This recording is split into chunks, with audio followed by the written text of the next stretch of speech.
আবু বকর যার ইমানের পাওয়ার লাজ্জাটা দেখো আবু বকর রাদিয়াল্লাহু তাআলা আনহু তার কাছে একজন ইহুদি মহিলা এসে বলছেন ও আবু বকর তোমার কাছে 1 বছর আগে আমি একটা কাপড় খরিদ করেছিলাম আবু বকর রে তোমার কাপড় আমার খারাপ লেগে গেছে তোমার কাপড় তুমি নিয়ে নাও আর উপরন্তু আমার পয়সা আমাকে দিয়ে দাও বন্ধু এবার ইমানদার কেমন হতে হবে আল্লাহর উপরে ঈমান কেমন থাকবে সুন্দর করে শোনো ওই আবু বকর তিনি বলতেছেন মা তোমার পয়সা তুমি নিয়ে নাও এবার আবু বকর রাদিয়াল্লাহু তাআলা মসজিদে নববীতে ঢুকে গেছে একটা কোণায় বসে কান্না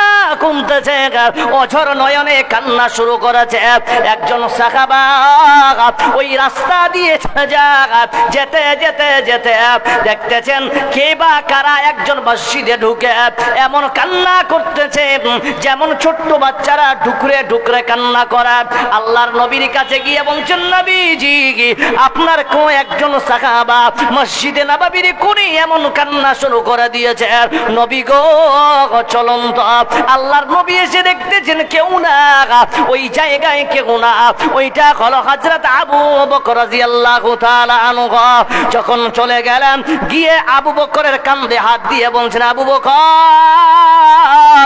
কেন তোমার চোখের পানির কারণটা জানতে চাই আবু বকর দাঁড়িয়ে বলছে ইয়া রাসূলুল্লাহ আমার কান্দনের কারণ হলো কালকে আমার কাছে একজন ইহুদি মহিলা এসেছিল 1 বছর আগে আমার কাছে কাপড় খরিদ করেছিল ওই কাপড়টা আমার কাছে 1 বছর পরে ফেরত দিয়েছে আমি তার টাকা গড়িয়ে দিয়েছি কাপড় আমার কাছে দিয়ে নিয়েছে নবী গো এটার কারণে আমি কান্না করতেছি আল্লাহর নবী বলতেছেন আবু বকর মাল পেয়েছো টাকা দিয়েছো এটা তো কোনো কান্নার কারণ না আবু বকর কত গভীর জ্ঞানের মানুষ ছিল বন্ধুরে ওই আবু বকর বলতেছেন ওগো নবীজি শোনেন আমার কান্নার কারণ হলো কাল কিয়ামতের দিনে আল্লাহ যখন আমাকে মিজানের সামনে দাঁড় করাবে সেই সময় আবু বকর যদি আমাকে বলে ওরে আবু বকর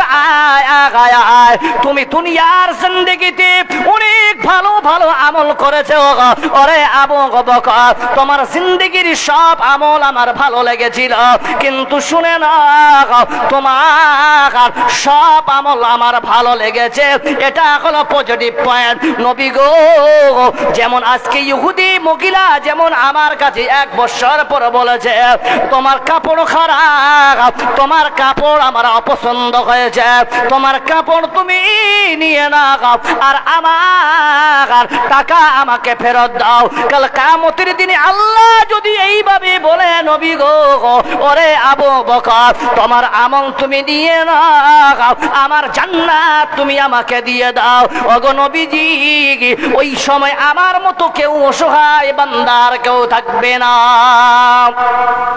নবীজি এই জন্য আমার কান্নার কারণ আল্লাহর তাআলার নবী বলতেছে আবু বকর তোমার জান্নাতের খুশখবরি আল্লাহ নিজেই দিয়েছেন চলে বলো নারাই থাকবে আর মুসলমান আজকে আপনারা আমরা যতগুলা বসে আছি আমাদের ইশারের নামাজ কবুল হলো কিনা আমরা কেউ বলতে পারবো না আমাদের দান দিতেছি লাখ লাখ টাকা আমাদের দান কবুল হচ্ছে কিনা আমরা কেউ জানি না কিন্তু একবারের জন্য কোন নামাজি একবারের জন্য হলেও আমাদের এখানে বুখারী সাহেব বসে আছেন অনেক সাইয়্যিদ আলেমেরা বসে আছেন যাদেরকে আপনার ইমাম বলে নিয়োগ দিয়েছেন ওই ইমামের কাছে গিয়ে কোনোদিন কি বলেছেন ইমাম সাহেব तमाम जिंदगी নামাজ পড়ে আসলাম আজকে আমার মাথায় ঢুকে গেছে ইমাম সাহেব রে আমার নামাজটা হচ্ছে কি না এর সওয়াল আপনি কেউ কোনোদিন করেছেন কি ভাই করেছে কোনোদিন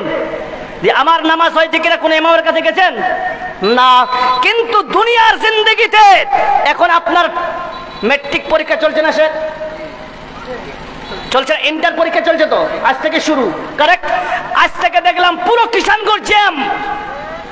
দেখেন প্রত্যেকটা ক্যান্ডিডেটের বাবা পরিশান হাল। দেখলাম ক্যান্ডিডেট থেকে তার বাবার মুখ শুকিয়ে গেছে, কারণ ইন্টার পরীক্ষার মাধ্যমে একটা স্টুডেন্টকে বোঝানো যাবে তার ফিউচার প্ল্যানিং, সে চাকরি পেতেও পারে নাও পেতে পারে। বলো ঠিক না বে ঠিক? ঠিক তো? এই জন্য করছে কি প্রত্যেকটা বাপ তার ছেলের জন্য 3 মাস আগে দামি দামি মাস্টারকে দিয়ে টিউশনি পড়াচ্ছে। বলো ঠিক না বেটি? কেন? যাতে করে আমার ছেলে ইন্টারে 95% প্লাস নাম্বার নিয়ে আসতে পারে। কি ভাই কথাগুলো ঠিক আসছে তো? আপনার বাংলা समझते हैं ना? জি।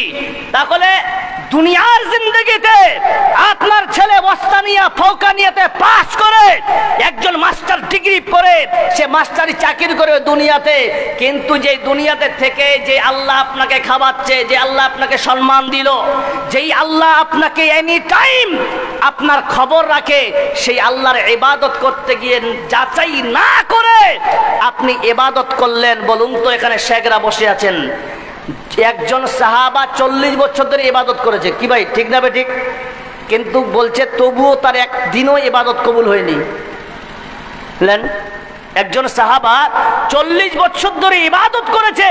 একজন সাহাবা দেখতে পেয়ে বলছেন, আমার সাহাবার নাম শোনা আসছে না, বলছে সাহাবা তোমার নামাজ একটাও হয়নি। তাহলে ওই জায়গায় কি করবেন? আমাদের মুসলমানের দেখেন গাওজরি বলছে যে এ কালকে মৌলবি ভাড়া করে আসে, কি বুঝে कैसे बोल रहे कि नहीं? অথচ ওই জায়গায় নেগেটিভিটিটা চাইলো যে শেখ আলেম নিশ্চয়ই আলেম পাস করে এসে আমার মসজিদের ইমাম হয়েছে, যেহেতু নেগেটিভ পয়েন্ট বলেছে তাহলে আমাকে শুধরানোর কাজটা আমার। বলুন ঠিক না বে ঠিক? সঙ্গে সঙ্গে থেকে বলা উচিত ছিল, মৌলানা সাহেব আজকে আমার বাড়িতে আপনি বলেন মৌলভী সাহেব শরম লাগতেছে আপনাকে, বাস্তব কথা ডেকে নিয়ে বলবেন, ও মৌলভী সাহেব দুটা মুরগির আন্ডা সিদ্ধ করে খাওয়াইয়া বলবেন আমার নামাজটা হচ্ছে কিনা দেখেন তো। সাল্লু কামা রাআইতুমুনি উসাল্লি, নামাজ পড়ো সেইভাবে যেইভাবে আল্লাহর নবীকে আমরা দেখেছি, আমি দেখেনি, কেউ দেখেনি। কিন্তু শেখরা তো আমাদেরকে বলেছেন। বলুন সুবহানাল্লাহ। প্রিয় মুসলিম সমাজ, যাদের মধ্যে তাকওয়া ভয় থাকবে, ইবাদত করতে যাবে, প্রত্যেকটা ইবাদত করার আগে একজন আলেমকে জিজ্ঞাসা করে করবে, যাতে করে ইবাদত করতে গিয়ে সময়টা অপচয় না হয়। বলুন সুবহানাল্লাহ। সুধী মণ্ডলী, ওয়াল ইয়াউমিল আখির, আখিরাতের প্রতি ঈমান থাকা লাগবে। সুধী মণ্ডলী, এই আখিরাতটা কি ভালো করে শুনেন। এই আখিরাতের প্রতি কেমন ঈমান থাকা লাগবে?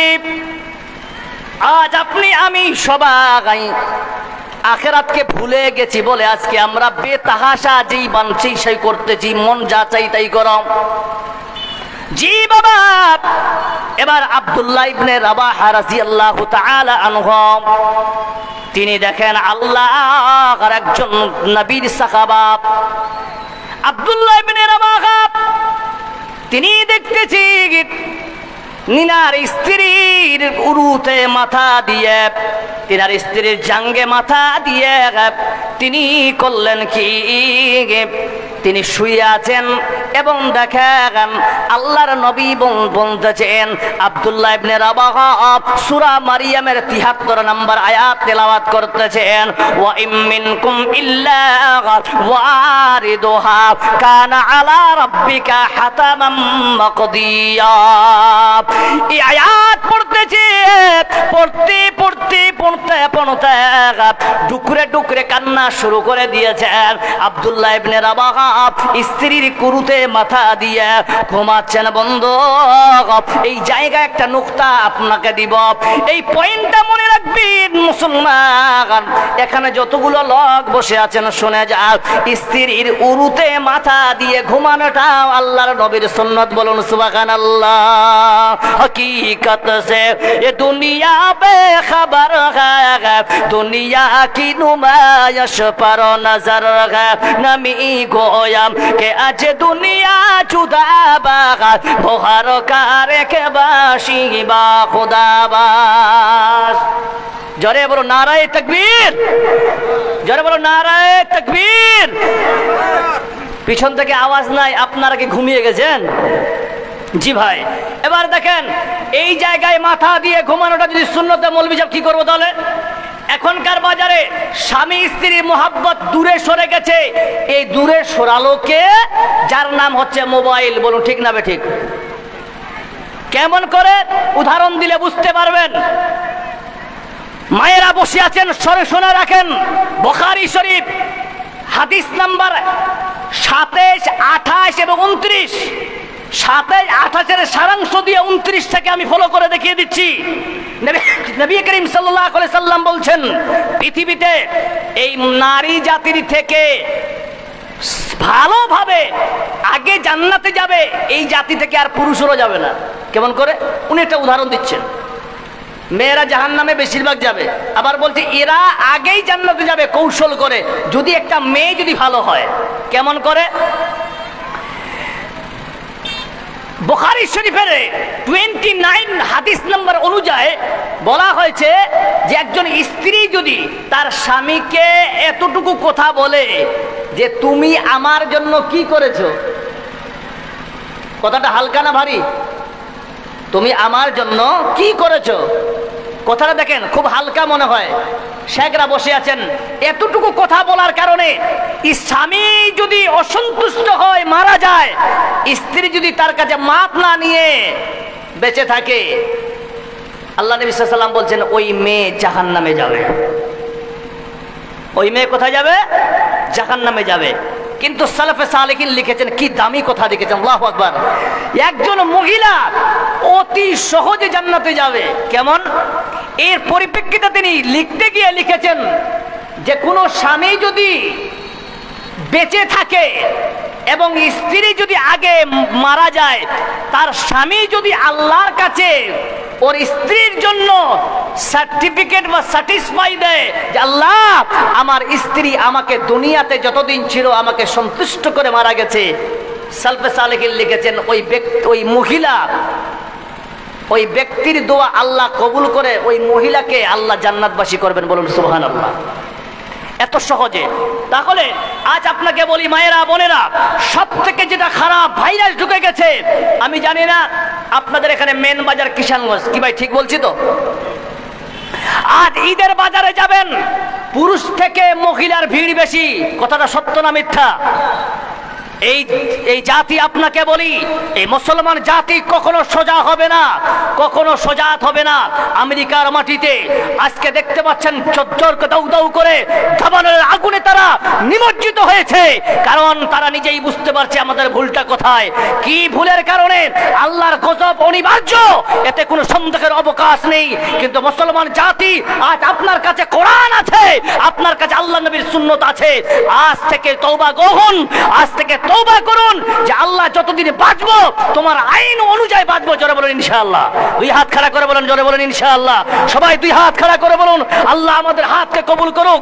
আমি একজন মুসাফির মানুষ, ইনশাআল্লাহ দোয়া দিয়ে যাচ্ছি আল্লাহ যেন আমাদেরকে জাহান্নামের আগুন থেকে বাঁচিয়ে। জোরে বলুন নারায়ে তাকবীর।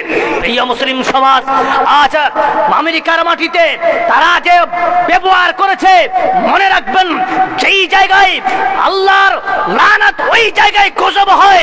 যেই জায়গায় মানুষ বেহায়াপনা এবং জিনা আম এবং বেইজ্জতি যেখানে মুসলমানের বেশি করা হবে, যেই জায়গায় আলেমদের অপমান করা হবে, যেই জায়গায় আলেমদের সম্মান হানি হবে, ওই জায়গায় আল্লাহর বেগজব অনিবার্য। বলুন সুবহানাল্লাহ। হবেই হবে। আজ ওরা বুঝতে পারে না আগুনটা লেগেছে কোথা থেকে। বলুন ঠিক না বেঠিক? এই আগুন আসলো কোথা থেকে? এখন পর্যন্ত নাসা, এত বড় একটা মিডিয়া, এখন পর্যন্ত নাসা পর্যন্ত স্টপ আছে, ও বলতে পারছে আগুন আসলো কোথায়। সুপার পাওয়ার কার? জোরে বলুন সুপার পাওয়ার কার? সকলে বলুন আল্লাহ। সুপার পাওয়ার কার? জোরে বলুন আল্লাহ। খাবে গফলত মে সোয়ে याद रब को करो, उम्र यूं ही गवाने से क्या फायदा। क्यों अपने रब को जवानी में भूलाए तो, और ताकत की बातें पे भूलागे तो, जब जवानी ढलेगी तो पछताएगा जब जवानी ढलेगी, तो पछताएगा ऐसे रोने रुलाने से क्या फायदा। জোরে বলুন নারে তাকবীর। এই যুবক ও আমার বাপেরা, একটা মানুষের যদি দাঁত উপরে যায় আল্লাহর কাছে দোয়া করলে দাঁত পাওয়া যাবে? পাওয়া যাবে? চুল পেকে গেছে, কালো করা উপায় নাই, ওই যদি দোয়া করে আল্লাহকে তাহাজ্জুদ পড়ে বলে আল্লাহ আমার চুল তুমি কালো করে দাও, হবে? হবে? হবে না। আজ আপনাকে বলি, শেখ বসে আছেন, 2015 আগে চেয়ারে নামাজ হচ্ছিল আপনাদের কিষানগঞ্জে, চেয়ারে বসে নামাজ পড়ছিল মানুষ। 2015 15+ আগে ছিল, 15 বছর 2015 আগে চেয়ারে নামাজ হচ্ছিল না, কিন্তু 2017 পরে অ্যাভেলেবিলিটি বেড়েছে চেয়ারে বসে নামাজ পড়া। বলুন ঠিক না ঠিক? কারণ কি? কারণ হচ্ছে এটাই, জনাবে মুহাম্মদ রাসূলুল্লাহ সাল্লাল্লাহু আলাইহি সাল্লাম উনি বলেছেন 7 বছরে ছেলেদেরকে মেয়েদেরকে তোমরা নামাজের তাকিদ করো। দেখেন যুক্তি, আজকে বিজ্ঞান প্রমাণ করেছে যে আজ বিজ্ঞান পৃথিবীর সর্বশ্রেষ্ঠ ব্যায়াম, জগিং এবং সব থেকে বড় অর্জিস বডির ক্ষেত্রে নামাজের বিকল্প আর কেউ নাই। জোরে বলুন সুবহানাল্লাহ। মুহাম্মদ সাল্লাল্লাহু আলাইহি ওয়াসাল্লাম কি বলেছেন? 7 বছরের বয়স থেকে তোমরা তাকিদ করো, 11 বছরের মধ্যে তোমরা পারফেক্ট একটা ছেলে মেয়েকে নামাজি বানিয়ে দিও। লাভ কি? লাভ দেখেন, আপনারা জানেন, যেহেতু আমি কিষানগঞ্জে 8 বছর লেখাপড়া করেছি, আমি ভাটিয়ার কথা সব জানি। আগে জানতাম যে বাসের কঞ্চি যেদিকে হিলাবে সেদিকে হিলে, কি দাদা ঠিক না ঠিক? আল্লাহর নবীর কত বড় বিজ্ঞান, এই উদাহরণটা দিলে আপনি বুঝতে পারবেন কত বড় বৈজ্ঞানিক ছিলেন আপনার আমার জন্য, যেই উম্মতের জন্য কেঁদে কেঁদে গেছেন। সেই মুহাম্মদ সাল্লাল্লাহু আলাইহি ওয়াসাল্লামের বিজ্ঞানের তথ্য দেখেন। 7 বছর থেকে 11 বছর, 7, 8, 9, 10, 11, 5 বছরের ব্যবধানে একটা বাচ্চা নামাজের প্রত্যেকটা আরকান দোয়া সোয়া যত আছে সব মুখস্থ করতে পারবে কিনা সে 5 বছরের মধ্যে? পারবে ইনশাআল্লাহ। তাহলে একটা বাচ্চা যদি 11 বছর থেকে নিয়ে তার বয়স যদি 120 বছর হয়, দেখবেন ওই বান্দার কোমর ঠিক থাকবে, রুকু ঠিক করবে, সিজদা ঠিক করবে। কেন? ছোট্ট থেকে যে প্র্যাকটিস করেছে, এই প্র্যাকটিস তার প্রমাণ করে দিচ্ছে তুমি 150 বছর বয়স হলে তোমার রুকু সিজদা ঠিক হবে। জোরে বলুন সুবহানাল্লাহ। আর এখনকার বাজারে চেয়ারে কারা নামাজ পড়ে বেশিরভাগ? যারা 50+, 50-এর পরে নামাজ ধরেছে, নতুন নতুন নামাজি 60-র পরে দাদা দাদি হয়ে গেছে, পোতা পতিকে বিয়ে দিয়ে বলছে এবার চল কবরে যাবার রাস্তা, তো একটু আল্লাহর সঙ্গে সাক্ষাৎ করে নি। ওই ব্যক্তির জন্য চেয়ার অনিবার্য হয়ে গেছে। বলুন ঠিক না ঠিক? যারা ছোট্ট থেকে নামাজ পড়বে, নবী করিম সাল্লাল্লাহু আলাইহি ওয়াসাল্লামের হাদিস মিথ্যা হতে পারে না, আপনার চেয়ারের কোনো প্রয়োজন হবে না। জোরে বলুন সুবহানাল্লাহ। নিজের 6 বাচ্চাকে ইসলামিক কালচারে, ইসলামিক স্ট্র্যাটেজি, আমি আপনাকে একটা কথা বলে যাই, আপনার ছেলেকে আইএস বানান, আপনার ছেলেকে আইপিএস বানান, আপনার ছেলেকে এভরিথিং যা মন চায়, বড় বড় অফিসার, আপনি বলে পাইলট বানান, আপনি সব করেন, কিন্তু প্লাস পয়েন্ট জানেন কি? আমি যখন ইউপিতে পড়তাম সেই সময় আমি দেখেছি আপনার মতো ভিআইপি ধরনের লোকেরা 10টার পর থেকে নিজের BMW গাড়ি থেকে নিজের সন্তানকে কলেজ, ইউনিভার্সিটি এবং স্কুলে পাঠাতেন। আর ফজরের নামাজের পরে ওই ব্যক্তির বাচ্চারা কি করতেন? নিজের সন্তানদেরকে 1 কিলোমিটার হেঁটে মক্তবে পাঠাতেন কোরআন শিক্ষার জন্য। বলুন সুবহানাল্লাহ। আমি প্রশ্ন করেছিলাম যে आप लोग इस तरह क्यों करते हैं? क्योंकि आपके पास गाड़ी है, अवेलेबिलिटी, आपके पैसे की कोई कमी नहीं है, लेकिन फिर भी आप बच्चों को इतना तकलीफ क्यों देते हैं? ওরা বলেছিল ইউপির লোক অধিকাংশ শেখরা জানে, অধিকাংশ একটা কাঠ মিস্ত্রি হাফেজে কোরআন, পান দিচ্ছে আপনাকে বানিয়ে, পানের দোকানদার হাফেজে কোরআন। বলুন ঠিক না বেঠিক? যারা ইউপিতে পড়েছেন আপনাকে বলি, ওদের এভরিথিং এনি টাইম তাদের কোরআন দেখবেন, এবং রমজান মাসে দেখবেন সব সময় তারা দোকান ছেড়ে তারা তেলাওয়াতে মগ্ন থাকে। জোরে বলুন সুবহানাল্লাহ। প্রিয় মুসলিম সমাজ, তারা সেদিন বলেছিল যে কোরআন কা তালিম है, इसको जितना तकलीफ करना है उसके ज्यादा मोहब्बत बढ़ेगी। জোরে বলুন সুবহানাল্লাহ। কোরআনের সঙ্গে যারা মোহব্বত করবে ওরা তাকলিফ করে যদি পড়তে শিখতে পারে, এই জন্য মক্তব অনিবার্য, মাদ্রাসাতে পড়াবে। পাবেন, তারপর আপনার ছেলেকে ইন্টার করান, ওস্তানিয়া, ফৌকানিয়া, MA, PA, TED, PhD করিয়ে IAS, IPS আপনারা নেট পরীক্ষায় বসান, আল্লাহ আপনাকে কামিয়াব করবে। লাভ একটাই হবে, যেই ছেলের মাথায় কোরআনের শিক্ষা থাকবে, সুন্নাত থাকবে, ওই ব্যক্তি যদি IAS, IPS তৈরি হয়, ওই ব্যক্তি ঘুষ খাবে? ঘুষ খাবে? ঘুষ খাবে না। কেন? তার মধ্যে কোরআন ঢুকা আছে যে ঘুষ হারাম। ঠিক আছে কি নেই? সুধী মণ্ডলী, আল্লাহ পাক এবার দেখেন, আমি বলতে চাই এই জায়গায় এই টপামারি গ্রামে এসে আপনাদের একটা মেসেজ, টপামারিতে আমি একটা মেসেজ দিয়ে যাব মা বোনদেরকে। মা বোনেরা, একটাই মেসেজ আপনাকে দিয়েছিলাম, স্বামীর সেবা করুন, স্বামীর সন্তুষ্টি আপনার জান্নাত, আপনার স্বামীর সন্তুষ্টি আপনি জান্নাত পাবেন। কোনো মেয়ে যদি স্বামীর অসন্তুষ্টি হয়, মারা যায়, আপনি যতই কিছু করেন জাহান্নামে যাবেন। নাম্বার 2, আপনাকে পর্দায় থাকতে হবে।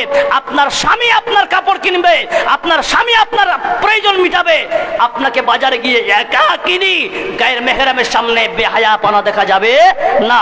তিরমিজি শরীফ হাদিস নাম্বার 2135 নম্বর হাদিস, আল মারআতু আওরাতুন ফাইদা খারাজাত ফাইস্তাশরাফা শাইতান। মহিলারা হচ্ছে পর্দার জিনিস, এরা পর্দায় থাকবে। কতক্ষণ? লাভ কি? ফজিলত বলতে গিয়ে বলেছেন মহিলারা পর্দায় ততক্ষণ থাকবে যতক্ষণ থাকবে আল্লাহর হেফাজত থাকবে। জোরে বলুন সুবহানাল্লাহ। ফাইদা খারাজাত, ওই বান্দি যখন আল্লাহর আইন থেকে বেরিয়ে যাবে, ফাইস্তাশরাফা শাইতান। ইস্তাশরাফার ব্যাখ্যা দিতে গিয়ে মুহাদ্দিসিন লিখেছেন, কোন মানুষকে যদি আপনি ভাইটাল জিনিস দেখতে চান, এখন যদি আপনাকে আমি বলি যে ভাই ওই জায়গায় একটা হীরার মতো আলো দেখা যাচ্ছে, এখান থেকে অতটুকু ডিস্টেন্স আমরা কিন্তু উপভোগ করতে পারবো না, তাহলে আমাদেরকে সাপোর্ট কিভাবে করতে হবে? গুরুত্বপূর্ণ জিনিসকে দেখতে গেলে এইভাবে দেখতে হবে। হবে কি হবে না? জোরে বলেন। তো ইস্তাশরাফার ব্যাখ্যা করতে গিয়ে মুহাদ্দিসিন লিখেছেন শয়তান ওই বান্দির দিকে এইভাবে তাকাবে, আর যেই বান্দির দিকে শয়তান এইভাবে তাকাবে, ওই বান্দির অবস্থা শয়তান কি করতে পারে? আল্লাহ যেন আমাদের হেফাজত করে। জোরে বলবে। এবার দেখেন, আব্দুল্লাহ ইবনে রাওয়াহা নিজের স্ত্রীর উরুতে মাথা দিয়ে তিনি ঘুমাচ্ছেন, আরাম করতেছেন, আর এই আয়াত পড়ছেন, ওয়া ইম মিনকুম ইল্লা ওয়ারিদুহা কানা আলা রাব্বিকা হাতামান মাকদিয়া। স্ত্রী দেখতেছি আমার স্বামী কান্না করা, আমার স্বামী কান্না করা, কান্দতে কান্দতে কান্দতে তিনি দেখতেছেন তার স্ত্রীও কান্না করা। স্ত্রীর কান্না শুনে স্বামী স্ত্রী যখন কান্না করতে যায়, স্ত্রীকে দেখতেছেন সে আব্দুল্লাহ ইবনে রাওয়াহা বলছে, স্বামী রে তুমি কেন কান্না করো? বলছেন পাগলি শাহ, এতক্ষণ ধরে আমি যে তোমার সামনে কোরআনের তেলাওয়াত করতেছি, তুমি কি বুঝতে পারো না আমি কেন কান্না করতেছি?